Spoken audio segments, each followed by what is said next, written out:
ಮಾರಾಜ್ ಜಾತ್ರೆಯಲ್ಲಿ ಭರ್ಜರಿಯಾಗಿ ಕುಸ್ತಿ ನಡೀತಾ ಇದೆ. ಸೊ ಅದ್ರ ಬಗ್ಗೆ ನಿಮ್ಮ ಅಭಿಪ್ರಾಯ ಅಂದ್ರೆ ಕುಸ್ತಿ ಇತಿಹಾಸದ ಬಗ್ಗೆ ನಮ್ಗೆ ಗೊತ್ತಿಲ್ಲ, ನಾವು ಇನ್ನು ಯುವಕರು. ಸೊ ನೀವು ಮೊದಲಿಂದ ನಡ್ಸ್ಕೊಂಡು ಬಂದರು, ನೀವು ಇದ್ರ ಬಗ್ಗೆ ಏನಾದ್ರು ನಮ್ಗೊಂದು ಸ್ವಲ್ಪ ಹೇಳ್ತೀರಾ? ನೋಡಿ, ಕುಸ್ತಿ ಅಂದ್ರೆ ದೇಸಿ ಅದು.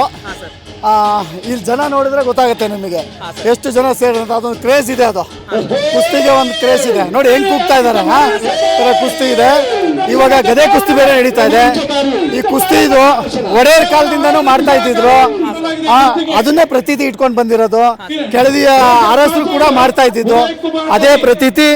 ಮಾರಿ ಜಾತ್ರೆಯ ಸಂದರ್ಭದಲ್ಲಿ ಕುಸ್ತಿಯನ್ನ ನಡೆಸಲಾಗ್ತದೆ. ಇದು ಮಾರಿ ಜಾತ್ರೆ ಅಂತಂದ್ರೆ ಗೊತ್ತಲ್ಲ, ಎಲ್ಲ ಸಗದಾಗಿರತ್ತೆ. ಹಂಗೆ ಇದು ಕೂಡ ಸಗದಾಗಿ ನಡೀತಾ ಇದೆ, ಸೂಪರ್ ಆಗಿ ನಡೀತಿದೆ. ಆಮೇಲೆ ಪಟ್ಟು ಅಂತ ಹೇಳಿದ್ರು, ಪಟ್ಟಿನ ಬಗ್ಗೆ ಏನಾದ್ರು ಹೇಳ್ತೀರಾ? ಕೊಕ್ರೆ, ಮಕಪಟ್ಟಿ, ಕತ್ರಿಕಾಲ್, ಸವಾರಿ ಇವನ್ನ ನಾವು ಮನ್ನಾ ಮಾಡಿದೀವಿ ಇದರಲ್ಲಿ. ಯಾಕೆ ಅಂತ ಸರ್? ಅದು ಜೀವಕ್ಕೆ ಅಪಾಯ ಅಂತ. ಬನ್ನಿ ನೋಡೋಣ.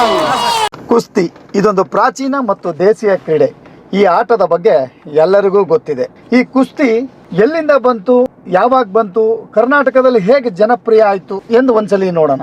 ಸಾಮಾನ್ಯವಾಗಿ ಕುಸ್ತಿಗಿಂತ ಹಳೆಯ ಕ್ರೀಡೆ ಇನ್ನೊಂದಿಲ್ಲ ಅಂತ ಇತಿಹಾಸಕಾರರು ಭಾವಿಸ್ತಾರೆ.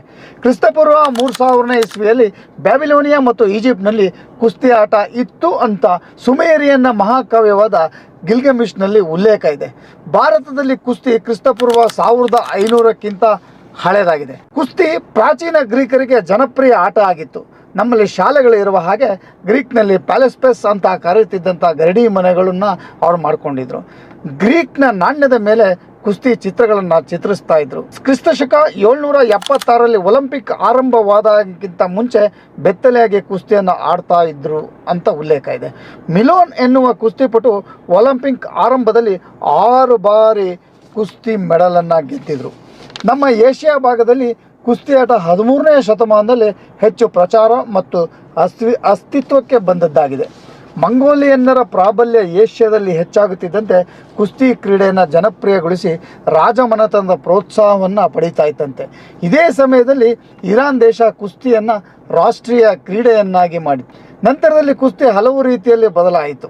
ಜಾಕೆಟ್ ಕುಸ್ತಿ, ಸುಮೋ ಕುಸ್ತಿ, ಬೆಲ್ಟ್ ಕುಸ್ತಿ, ಜೂಡೋ ಕುಸ್ತಿ ಹೀಗೆ ಬದಲಾಗ್ತಾ ಹೋಯಿತು.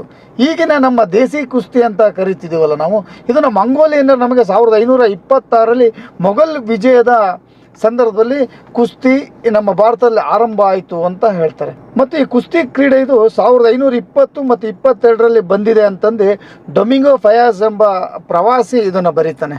ನಂತರದಲ್ಲಿ ಮೈಸೂರು ಸಂಸ್ಥಾನ ನವರಾತ್ರಿ ಸಂದರ್ಭದಲ್ಲಿ ಕುಸ್ತಿಯನ್ನು ನಿರಂತರವಾಗಿ ನಡೆಸ್ಕೊಂಡು ಬರ್ತಾ ಇದೆ.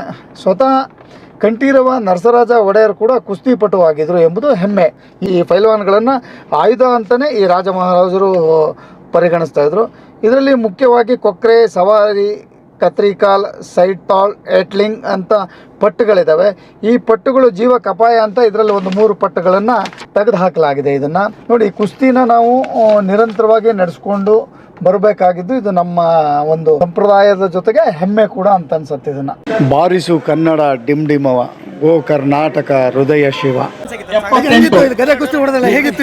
74 ಈ ವಾಹನವನ್ನು ತೆಗಿಬೇಕು. ಅದರಿಂದ ಬಹಳಷ್ಟು ವಾಹನಗಳನ್ನು ತೆಗಿಲಿಕ್ಕೆ ಈ ತೊಂದರೆ ಆಗ್ತಾ ಇದೆ. ವಾಟರ್ ಟ್ಯಾಂಕರ್ ಇಡಬಹುದಲ್ಲಿ ಈ ಸರಿ ಈ ಗದೆಯನ್ನು ಗೆದ್ದಿದ್ದಾರೆ. ನಿಮ್ಮ ಜೋರು ಚಪ್ಪಲೆ ಮತ್ತೊಂದ್ಸರಿ ತುಂಬ ರೋಮಾಂಚಕವಾಗಿತ್ತು. ಆದರೆ ಇಲ್ಲಿಂದ ಇಲ್ಲಿಗೆ ಆಗಮಿಸಿರುವಂಥ ಹೇಳ್ತಪ್ಪ ಉದಯ್ ಕುಮಾರ್ ಡೆಲ್ಲಿಯಿಂದ ಬಂದಿದ್ದಾರೆ. ಪಾಪ ಅದಕ್ಕೋಸ್ಕರ ಅವರಿಗೂ ಒಂದಿಷ್ಟು ಹಣ ಕೊಡಬೇಕಂತ ತೀರ್ಮಾನ ಮಾಡಿದ್ದೀವಿ. ಅದಕ್ಕೆ ಅವರಿಗೆ ಅಲ್ಲಿಂದ ಬರೋದ್ರಿಂದ ನೀವು 15,000 ರೂಪಾಯಿ ಕೊಡಬೇಕಂತ ತೀರ್ಮಾನ ಮಾಡಿ.